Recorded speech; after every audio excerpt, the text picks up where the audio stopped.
Alright, new update for TF2. Maybe it's a good time to jump in. Oh wow, look at that Russian guy with a gun. Oh man, that guy's charging at me. Insta-kill with a knife, that's bullshit. Why are there robots? Is that a giant eyeball? What's going on in there? Team Fortress 2. So you're new to Team Fortress 2 and you've just begun your journey into this wacky universe, but all of a sudden it just seems like you have more questions than answers. What's going on here? What's this world I've just stepped into? What have I installed on my PC? What have I done? Well, don't worry because I've got some answers for you. Team Fortress 2 is my favorite game of all time, no competition. It was actually my first multiplayer shooter ever, and let's be real, it's gonna be my last. I'll be on my deathbed playing this game on my iPad 70, but it occurred to me that just because I have over 1,000 hours in this world doesn't mean that everybody else does. It means that not everything's gonna make sense to new players, so I figured I'd take some of my stored data in my brain and I'd share it with all of yous to get you acquainted with the world of Team Fortress 2. So getting down to brass tacks, let's start with the characters you play as in Team Fortress 2. All up, there are 9 mercenaries: Scout, Soldier, Pyro, Demo Man, Heavy, Engineer, Medic, Sniper, and Spy. Scout's real name is Jeremy, and I'm not joking, he's actually named after Germa. Scout is from Boston and grew up running away from bullies, so naturally his main role in the game is being a quick but fragile glass cannon. Spy is also his dad, but Scout doesn't know that. Soldier's only recorded name is Jane Doe. From what we know, he desperately tried to join the army in World War II, but was denied on the grounds of psychological instability.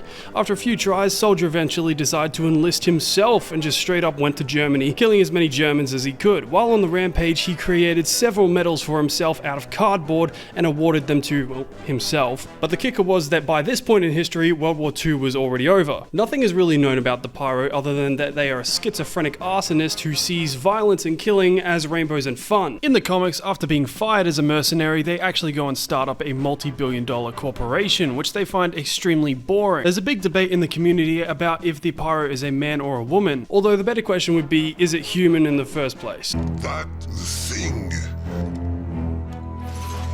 It scares me. The Demo Man is a one-eyed Scottish alcoholic demolitionist and is one of the only mercenaries that we know the full name of, which is Tavish de Groot. There's not a whole lot to say about the Demo Man other than the fact that he's been perpetually drunk for so long that his blood has turned entirely alcoholic. As well as that, he has a very deep friendship with the Blue Team Soldier. Dominated! You are okay though, right lad? Dominated! I have something I want to tell you about the engineer. Call me later, pal. Heavy, otherwise known as Heavy Weapons Guy or Mikhail or Masha, is the tank of the mercenary team. Born in Russia, his father was anti-communist, a stance that led him to being killed, as well as Heavy and his family being thrown into the Gulag. After 3 months, the Gulag was burned to the ground with all the guards being tortured to death in an event that may or may not have had something to do with the Heavy. Heavy and his family then fled to the mountains, and in order to provide for him, Heavy became a mercenary. A little fun fact, Heavy is often portrayed as kind of stupid in Meet the Team shorts and in the game, but in the comics he's shown to be extremely smart and has a PhD in Russian literature. The engineer, or Del Koniger, is a Texan and 100% overqualified for his job. Running with 11 hard science PhDs, Engie uses his technology to help out his team with buildings like dispensers, teleporters, and sentry guns, all of which can be upgraded. This is kind of headcanon, but in my opinion, I think that Engie only really works as a mercenary to test out his gear in the field. Medic, otherwise known as Dr. Ludwig, is a German evil genius type, and he lost his medical license after removing a patient's entire skeleton during an operation.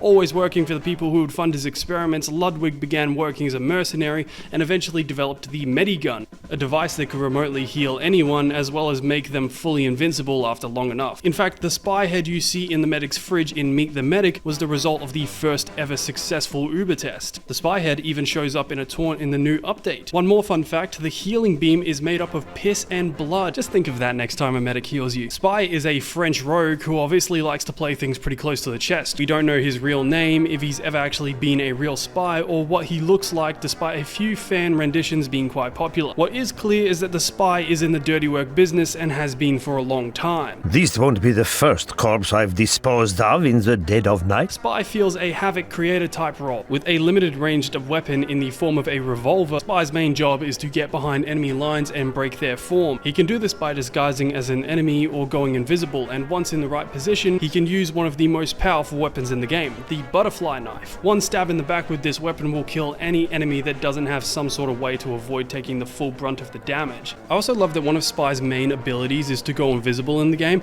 and he just happens to be the scout's absent father, you know, the one that disappeared. Spy, you seeing this? Spy?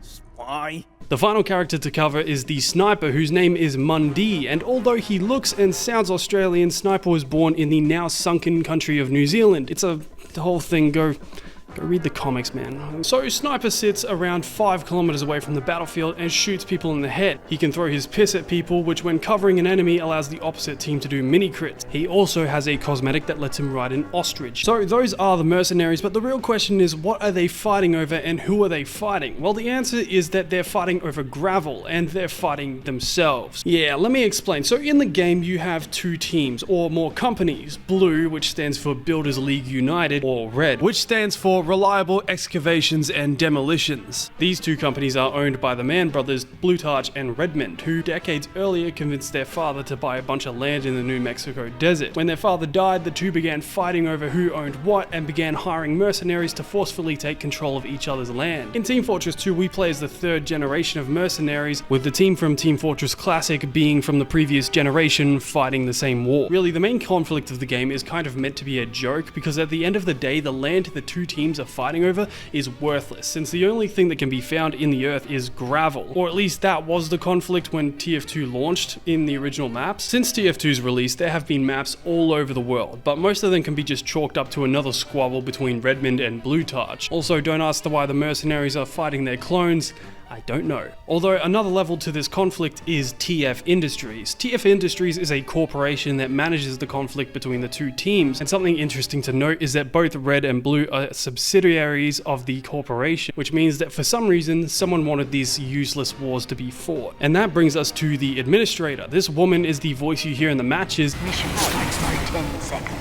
And not much is known about her except for her supposed name, Helen or Elizabeth. I don't know, you choose. All we really know is that she's loyal to keeping the conflict between Blue and Red going, or at least she was until we get to the robots. The administrator also has an assistant named Miss Pauling, who Scout is madly in love with, and she's the one who talks to you when you're given a contract in the game. And not too shabby. Pauling here. I'm trying to teach Scout gargoyles and gravel. No, Scout, there's no such thing as a muscle wizard. Yeah, whatever. No, you can't beat an orc by doing push-ups at it. Please put your shirt back on. Scout, stop flexing. Beautiful. Scout, stop flexing. Oh, man, that's beautiful. Miss Pauling only gets 1 day off a year and seems to be the only person who actually cares about the mercenaries in the TF universe. Scream Fortress is an annual Halloween update in which Marasmus, a wizard who was Soldier's roommate, tries to kill the Team Fortress teams. This usually includes summoning monsters like the Headless Horseless Horseman or the Monoculus, a giant flying eyeball that is actually Demo Man's missing eye. I'm not joking. Remember when I got Demo's eyeball to attack you all? Let's That waste was pretty evil. Or that time I used my connections and got the horseless, headless horseman to show up. Wow, that's evil! Also in the new update, a long-time custom game mode vs Saxton Hale has been made official. And if you're wondering who this huge Australian man is bounding towards you, well, it's none other than the CEO of Mann Co, the company which sells weapons and hats to the mercenaries, with their slogan being, "We sell products and get in fights." Saxton Hale is 0% brain and 100% man, as he single-handedly hunted all the remaining Yetis on the planet to extinction using only his bare hands. We need more Yetis. No more left, huh?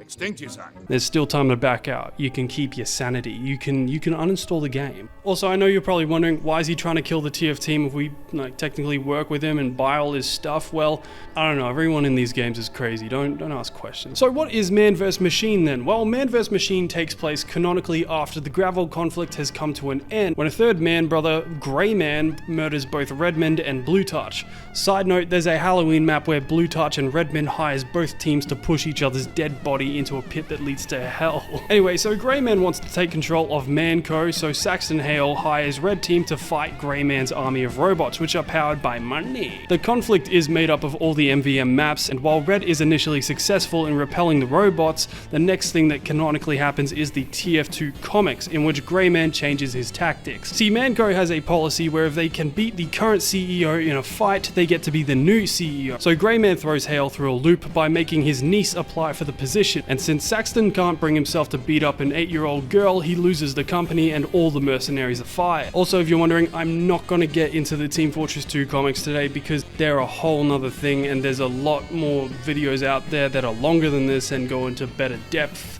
in this video will, so just go look for them. Another reason I'm not going to go into the comics is because they're not actually over. As of the time of recording, the final issue is not yet out. Where is it? So in the shorts, anytime you see Red and Blue fighting or Saxton Hale ordering the mercs around, it probably takes place before Mann Vs Machine.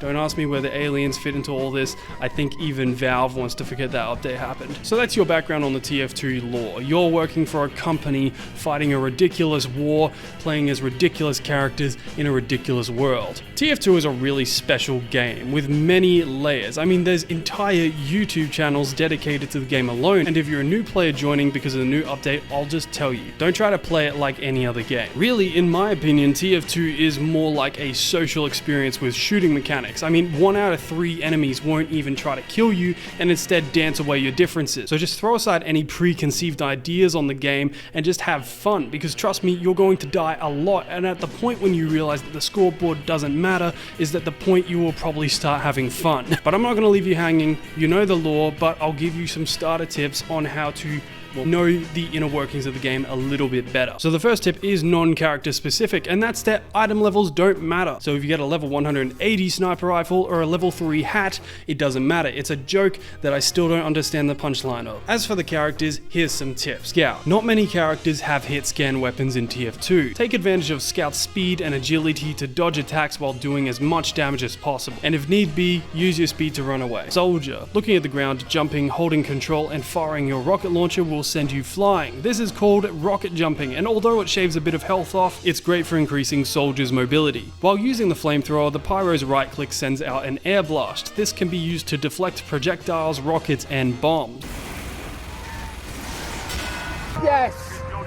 Oh god, yes! Oh yeah, you can also extinguish allies that are on fire. Do that, do that, do that, do that. Demo Man's primary is a grenade launcher, however his sticky grenade launcher is by far his best weapon. Remember to constantly set sticky traps for enemies coming around corners and through doorways. Heavy is slow, and in TF2 today, a lot of players have learned to counter him pretty hard. Many enemies will hear you coming if you keep your minigun spun up, so try jumping around corners while spinning up the minigun to take enemies by surprise. Engineer. Engie is great for beginners because you have another gun helping you out, but your sentry needs you just as much as you need it. The sentry has a limited detection range, so be smart with its placement and try to keep it out of large, expansive open areas. Instead, put it around corners, in enclosed spaces, and spots that have a wide view and the enemy doesn't have many places to hide. Medic. Remember, it's Team Fortress 2, so try keep your whole team healed rather than just one single heavy or soldier, because without your backup, the tides might quickly turn against you and the player you're pocketing. Another piece of advice is that if you're under attack and you have full Uber, but there's no one to use it on, pop it and don't drop it. It's better to be a big useless Uber distraction than a dead Uberless medic. Spy. In modern TF2, no one is fooled by disguises, so don't try to sneak around while using them. Another thing is that if you've been found out and you're being chased, go invisible, and instead of hiding in a corner, hide in an open and dance around your enemies. Everyone always expects spies to hide in the corners. Although if this video gets popular enough, probably don't do that. Probably ignore this. Finally, sniper. Headshots aren't king. While they do feel great to get, they're also something you'll get more of when you learn to aim better as you play more, so in the meantime, don't be afraid of body shots. A fully charged sniper shot still does 150 damage, and for most classes, getting hit with that will be more than enough motivation to back off. In tight situations like being pushed up on, try combining unscoped shots and fully charged body shots for quick kills. And that's it. Like I said before, TF2 is more a social experience, so stop watching this video and go play it. Oh, actually, maybe subscribe before you do. Hold on, how would the scouts say it? If you were watching the video that I was watching, you'd fucking subscribe!